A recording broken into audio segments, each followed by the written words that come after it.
right. How y'all doing? So, take my gum out of my mouth. I made a decision that I was gonna do all new stuff, and then I panicked. So, so now I'm fucking terrified, bro. I have no idea what to do. Anyways, all right. My name is Phoenix, and no, I'm not from Phoenix. Everybody fucking asks me that. Like, the shit is kind of annoying.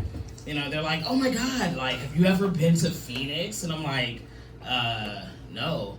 And then they get like a fucking attitude, like they're the mayor of Phoenix or something. Like, because my name is Phoenix, I have to have like grown up there my whole life. But then when I flip it on them and I'm like, oh my god, you've never been to Bethany? And they're like, oh man, you're such an asshole. Like, okay, fine, I'll be an asshole then. Anyways, I remember when I was a kid and I thought 40 was really old, right? Like, I used to make fun of people that were like 37, like, oh man, you're so old. And now that like I'm almost 40, I can truly attest to the fact that I was fucking right. Jesus Christ.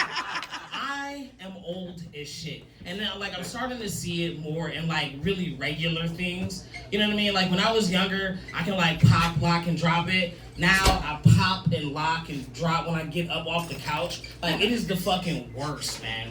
Like when I was in my 20s, I could fall asleep anywhere. I remember the first time I went to a nightclub, I was like 17. My fake ID said I was 22, so mind your business. And I fell asleep on the speaker, like the DJ's speaker, and woke up the next morning and went to school. Like, it was fucking weird. It was like a Wednesday. It was the best experience. Now, I can't even fall asleep next to my fucking TV and hear you the next day. Like, it is the absolute worst, man. When I was a kid, you know, you go over to your cousin's house and make a pallet on the floor like you're spending the night, and you get excited to sleep on the floor. Now, I fucking drop something on the floor, and that's just where the fuck it lives now. I'm not even bending over to pick that up, bro. Like, screw that. Man.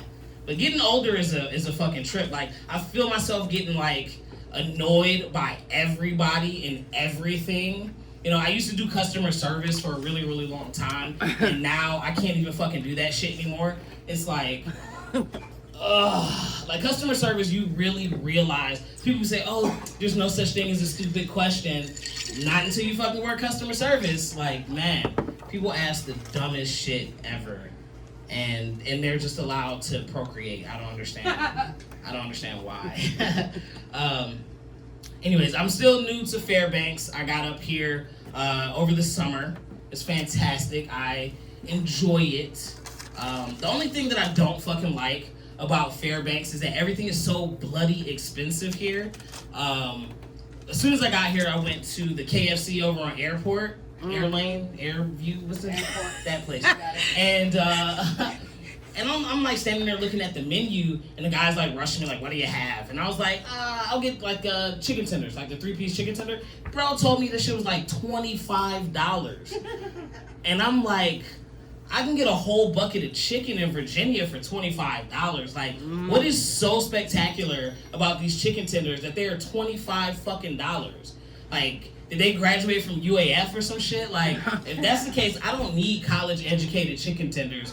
I'll take some fucking GED chicken tenders if they're fucking cheaper. Like, maybe 16 and pregnant chicken tenders would be $5.99. That's around about my ballpark there, man. Like, dude, stuff in Fairbanks is so fucking expensive. Like, weed and sex. Like, you got some pay for this stuff? It's so fucking expensive. That's why I went and got married, bro. It's like, you know, I buy the milk because it's expensive. You can get the cows for fucking free. I'm so glad my wife's not here. She would have hated that fucking shit. But, so I met my wife on the internet because I'm a millennial. And who meets people in person nowadays? Like, I'm actually really skeptical if people are like, oh, this is my husband and I met him at a bar. I'm like, ew, you went out and peopled? Like, what the fuck? Like, dude, I remember one time I was at a bar and I was on fucking Tinder or Swipe or whatever the fuck these dumbass dating sites are called. And I was like matching with the person next to me. And I looked up and I was like, oh, okay. And went back to fucking messaging them in the fucking app. Because that is true social anxiety right there. Like, who the hell would talk in person? Like, oh my God. Like, I didn't even know what my wife's voice sounded like until after we were fucking married, okay? I was like, oh, fuck, that's what you sound like. Oh, okay, that makes sense. Awesome. No, true story. And I know most of the time when a comedian say true story, they're about to lie their ass off. But I swear to God, true story. The day that I met my wife in person was the day that we got married. I picked her up from the fucking airport at 9 o'clock in the morning. And 1 o'clock that afternoon, we were at the court getting married. It was the craziest shit ever. And driving back from the fucking court, I'm like, now you can't kill me. Like, we're already fucking married here. And I gotta take you back to the airport. So, you know, that's like my my exit clause there, you know what I'm saying? You can't kill me if you need a ride. JK. Anyways, right? I mean, you could, but I don't know. Anyways, all right. I wish I had wrote some more shit down. All my stuff is on my phone, and my phone is over there. So. Do you want your phone? No, they don't trust me. I don't trust you. I do not trust you to get me this footage, and I'm all about content. Okay, because Phoenix is funny. I gotta edit all of this shit out. I'm gonna leave it in. No, you can leave it in yours. That's fine. Because nobody's ever gonna see that video. Anyway, so I'm in therapy. I know. It's so rare to hear a black person say it out loud. You know, we think it, but we don't say it out loud.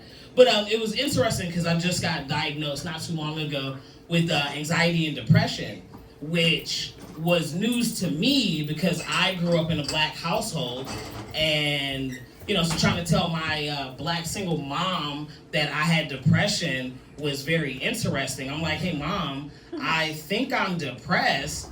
And she's like, you better depress your ass in that kitchen and anxiety those dishes. I'm like, okay, that's fair. That's fair. Because it was really frustrating, you know, growing up, watching all my white friends get to take medication at recess for their ADHD, right? I go home and I'm like, hey, mom, I think I might need medication so that I could focus in class. You know what she told me? She said, you better Adderall your ass in that bathroom and clean that ring out the tub. Okay, I get it. But it's all right. She's dead now, so I take medication. Okay, I didn't kill her, all right? I promise you, I didn't fucking kill her. It's like, I get those meds. No, I didn't kill her. Did your wife do it? No. I'm dead, no. Can't kill her, you need a ride. No, unless my wife is cancer, you know. Aww, I know, right? Jokes on you. Natural causes. No, but...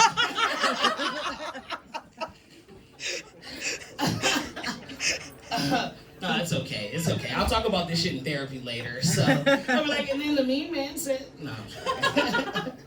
No, but anyways, actually no, I haven't seen my therapist since I moved up here because I'm still trying to figure out how to pretend like I'm in Virginia so that health insurance will still pay for it. We're working on it. But it was the weirdest thing because I had to like break up with my therapist, and it was so fucking hard. Like, this was the hardest breakup because I had seen her like every Tuesday for 4 years, you know? And I'm like, you keep telling me that I have commitment issues, and yet here I am. So I'm like, maybe it's because you're taking my money that I keep showing up. Do I have commitment issues or mommy issues or money issues? Like, which one is it really? You know what I mean? So now I just give my wife $40 every week, and we're almost, you know, at a year. So yeah, maybe I found out the fucking way to stay in a relationship long. Just fucking give her a copay. You know what I mean? So we'll see. I'll let you know next year how that's working out. Write that shit off on my taxes. But anyhow, let's see. I'm eating them all. All right, I'm gonna go ahead and wrap it up. I should have left on a laugh. That's what they tell you to do, but it's okay. So you guys could just laugh real quick and make it better for me. There we go. All right, you guys are fucking fantastic. Thanks.